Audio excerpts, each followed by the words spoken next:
tersayang, guru tercinta, tanpamu apa jadinya aku? Tak bisa baca tulis, mengerti banyak hal. Halo, bagaimana kabar kalian hari ini? Sehat ya pastinya? Semoga kalian semua selalu dalam lindungan Allah SWT. Amin. Di video kali ini, kami akan menjelaskan mengenai materi kelas 4, tema 1, subtema 1. Sebelum kita lanjut lebih jauh, izinkan kami untuk memperkenalkan diri kami. Karena ada pepatah mengatakan, tak kenal maka tak sayang. maka dari itu di sini izinkan kami untuk memperkenalkan diri kami. Perkenalkan, nama saya Yusrina Alfi Rahma Faira dengan nomor induk mahasiswa 2020-33114. Saya Anja Zakia dengan nomor induk mahasiswa 2020-33116. Saya Azhar Hayal Sabila dengan nomor induk mahasiswa 2020-33145. Dan saya Andita Syeda Putri dengan nomor induk mahasiswa 2020-33149.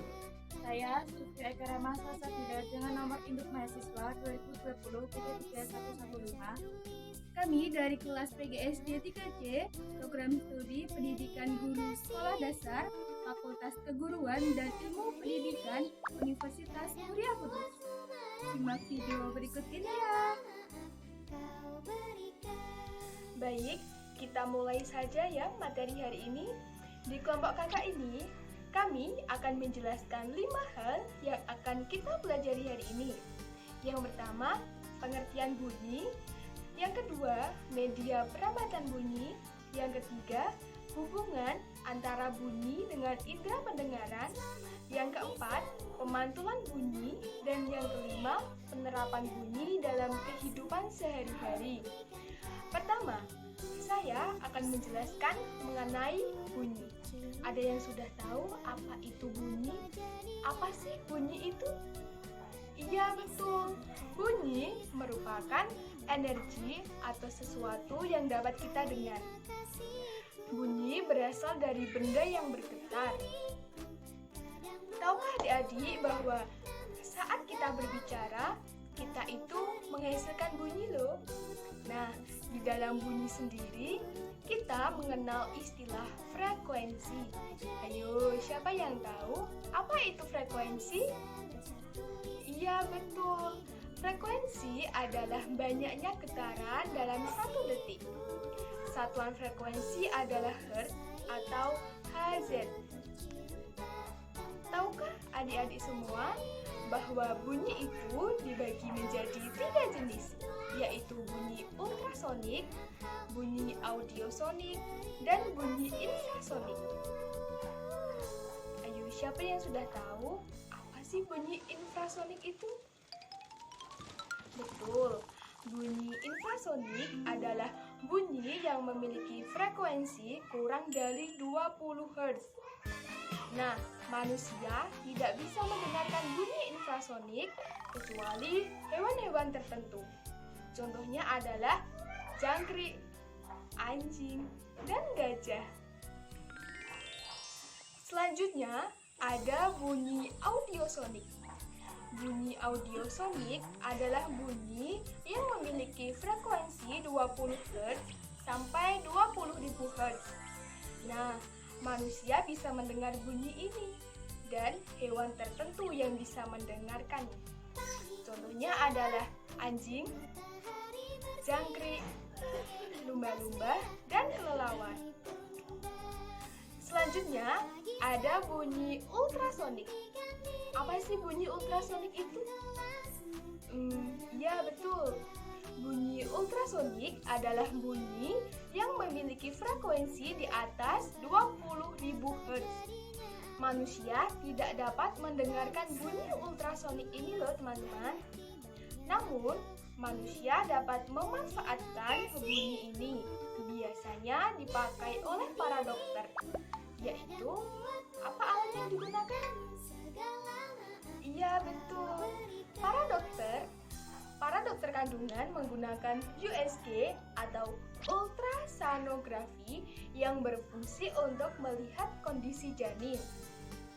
Anak hewan juga bisa mendengarkan hewan ini loh, yaitu kelelawar dan lumba-lumba. Nah, sampai di sini bisa dipahami adik-adik? Bisa ya? Dalam bunyi, kita juga mengenal istilah amplitudo dan resonansi. Siapa yang pernah mendengar kata amplitudo dan resonansi? Iya, amplitudo adalah simpangan atau kuat lemahnya bunyi. Saat mendengarkan suara yang sangat keras, gendang telinga kita bisa rusak. Contohnya, saat kita mendengar suara deru pesawat yang lepas landas, jika terlalu dekat bisa merusak gendang telinga kita. Selanjutnya yang terakhir ada resonansi. Resonansi adalah ikut bergetarnya suatu benda karena memiliki frekuensi yang sama. Contohnya adalah ketika ada hujan turun disertai dengan petir. Nah, petir tersebut bisa menyambar benda tersebut bisa ikut bergetar. Contohnya pada kaca. Kaca jendela di rumah kita bisa bergetar ketika ada petir.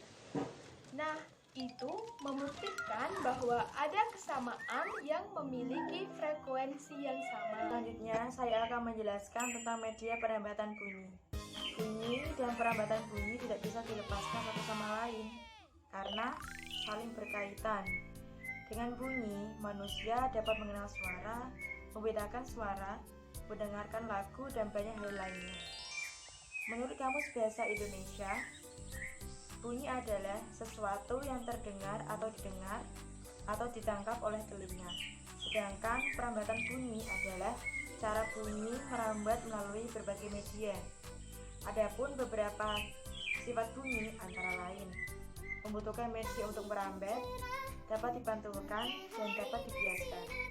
Salah satu sifat bunyi yang akan kita bahas adalah bunyi memantulkan media untuk merambat. Artinya, bunyi tidak bisa merambat pada ruang hampa. Harus ada media perambatan yaitu berupa benda padat, benda gas, dan benda cair. Yang pertama yaitu bunyi merambat melalui benda gas atau udara. Salah satu manfaat utama bunyi bagi kehidupan manusia adalah untuk mengenal suara dari masing-masing makhluk hidup. Kita juga dapat mendengarkan lagu dan musik karena peran perambatan bunyi melalui udara loh. Bunyi yang dihasilkan dari radio maupun alat musik merambat melalui udara untuk bisa sampai ke telinga kita. Yang kedua, bunyi merambat melalui benda padat. Benda padat yang dapat merambat bunyi antara lain yaitu aluminium, besi, kayu, batu, dan sebagainya. Contohnya saat kamu bermain telepon dari kaleng yang dibunga dengan benang, kamu dapat mendengar suara dari dalam kaleng karena bunyi sedang merambat melalui benda padat.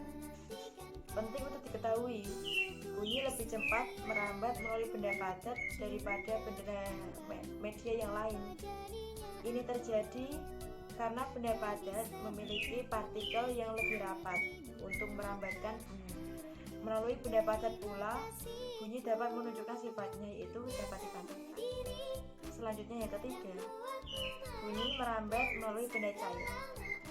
Pernahkah kamu melakukan percobaan mendengar bunyi yang dihasilkan dengan tumbukan batu di dalam air? Bunyi yang dihasilkan dari tumbukan batu dapat terdengar oleh telinga kita yang berada di luar air. Ini terjadi karena air merupakan media perambatan bunyi. Hubungan antara bunyi dan indera pendengaran sangat erat. Bunyi bisa ditangkap dengan menggunakan indera pendengaran yakni telinga. Tanpa indera pendengaran, maka bunyi tak akan bisa ditangkap atau didengar oleh makhluk hidup. Bunyi atau suara adalah gelombang. Gelombang sendiri diartikan sebagai sebuah getaran yang merambat. Getaran bunyi merambat melalui medium dan masuk ke dalam liang telinga manusia dan membuat gendang telinga bergetar. Getaran tersebut kemudian bergerak menuju ke rumah siput dan menyebabkan cairan pada daerah tersebut ikut bergetar. Getaran ini membuat sel rambut mengeluarkan sinyal saraf yang selanjutnya ditangkap oleh saraf auditory. Saraf auditory ini kemudian mengirim sinyal tersebut ke otak untuk diolah. Bunyi merupakan peristiwa yang mengakibatkan terjadinya getaran pada suatu benda yang disebabkan oleh adanya sumber bunyi yang merambat melalui medium. Bunyi termasuk gelombang longitudinal. Bunyi tidak dapat merambat melalui ruang hampa. Sebelum kita mengetahui tentang proses terjadinya bunyi, perlu dipahami terlebih dahulu syarat terjadinya bunyi, yaitu ada 4. 1. Ada sumber bunyi yang diputar. Ada medium yang dapat mengantarkan bunyi. Bunyi dapat diantarkan oleh medium keras seperti dinding, kaca, batu, dan lain-lain. Yang ketiga, ada objek yang menerima bunyi. Dalam hal ini, pendengaran yang baik. Secara singkat, penjelasan hubungan bunyi dengan indera pendengar. 1. Sumber bunyi bergetar sehingga menyebabkan terjadinya getaran. 2. Getaran ini mencapai telinga pendengaran dan sampai ke selaput pendengaran di gendang telinga. 3. Selanjutnya diubah menjadi arus listrik yang diteruskan menuju otak. 4. Otaklah yang memproses dan membedakan jenis tinggi rendahnya bunyi, kuat lemahnya bunyi, dan mengetahui arti dari bunyi itu.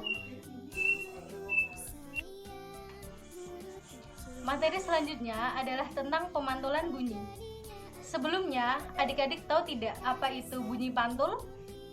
Jadi, bunyi pantul adalah bunyi yang dihasilkan akibat pemantulan gelombang bunyi. Nah, pemantulan bunyi sendiri itu dibagi menjadi 3. Yang pertama adalah gema, yang kedua gaung, dan yang ketiga ada bunyi pantul yang memperkuat bunyi asli.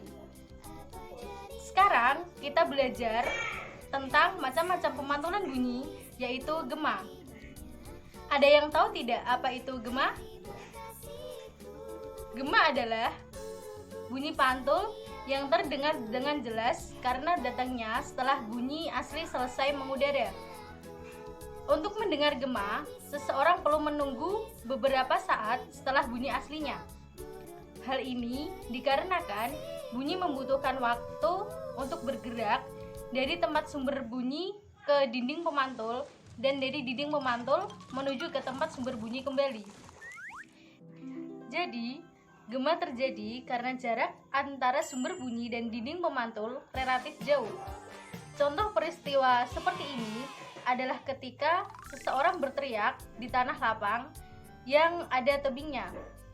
Akibat teriakan orang tersebut, bunyi merambat menuju tebing dan oleh tebing dipantulkan kembali ke orang tersebut. Nah, yang kedua kita akan belajar tentang gaung. Apa sih gaung itu? Gaung atau kerdam adalah bunyi pantul yang datangnya hanya sebagian yang bersamaan dengan bunyi asli sehingga menjadi tidak jelas atau yang disebut dengan gaung. Gaung atau kerdam dapat terjadi di gedung bioskop, gedung pertunjukan, gedung pertemuan, studio radio, dan lain-lain. Untuk menghindari terjadinya gaung, pada dinding gedung-gedung tersebut biasanya dilapisi bahan yang dapat meredam bunyi tersebut atau yang berbahan akustik. Misalnya seperti kain wol, kapas, karton, papan karton, gabus, dan karet busa. Dan macam-macam bunyi yang terakhir adalah bunyi pantul yang memperkuat bunyi asli. Apa itu, Kak? Bunyi pantul yang memperkuat bunyi asli? Jadi, bunyi pantul yang memperkuat bunyi asli adalah jenis bunyi pantul yang memiliki sifat asli. Jadi, bunyi pantul akan memperkuat bunyi asli jika jarak antara sumber bunyi dan dinding pemantul sangat dekat sehingga waktu yang diperlukan bunyi pantul untuk kembali sangat singkat. Oleh karena itu, bunyi pantul yang terdengar dapat dianggap bersamaan dengan bunyi asli. Hal itu karena diperkuat oleh bunyi pantul, bunyi asli akan terdengar lebih nyaring. Contohnya, yang pertama, saat menyanyi di kamar mandi terdengar lebih keras daripada bernyanyi di ruang terbuka. Yang kedua, suara musik dalam ruangan tertutup akan lebih keras daripada di lapangan terbuka. Dan yang terakhir, ada suara gurumu di dalam kelas akan lebih keras dibandingkan dengan suara guru olahragamu di lapangan. Itu dikarenakan suara di dalam ruangan akan dipantulkan oleh dinding-dinding ruangan.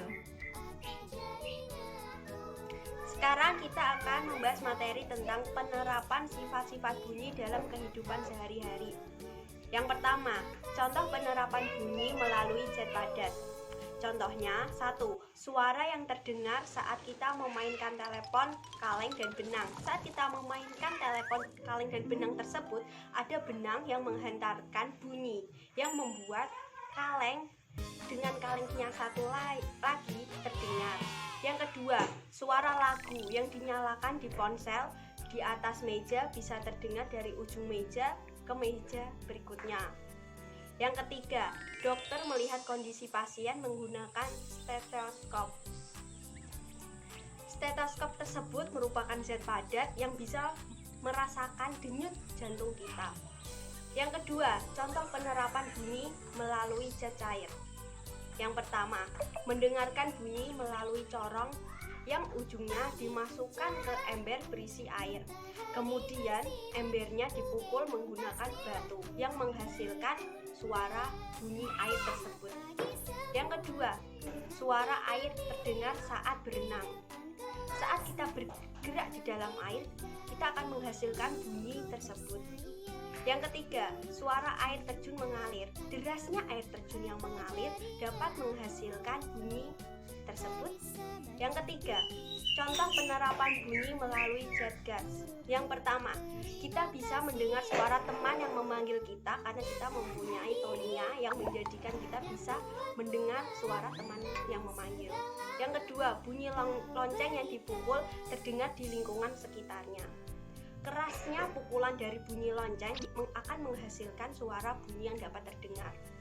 Yang ketiga, mendengar bunyi saat kita membuka tutup lubang telinga kita. Saat kita membuka tutup lubang telinga kita akan menghasilkan sebuah getaran yang menghasilkan bunyi. Sekian video dari kami.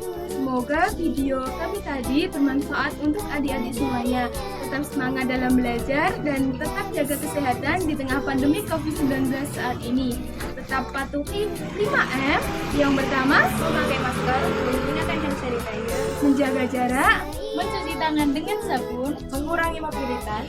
Dan terima kasih. Sampai jumpa di video selanjutnya. Dadah. Bye-bye.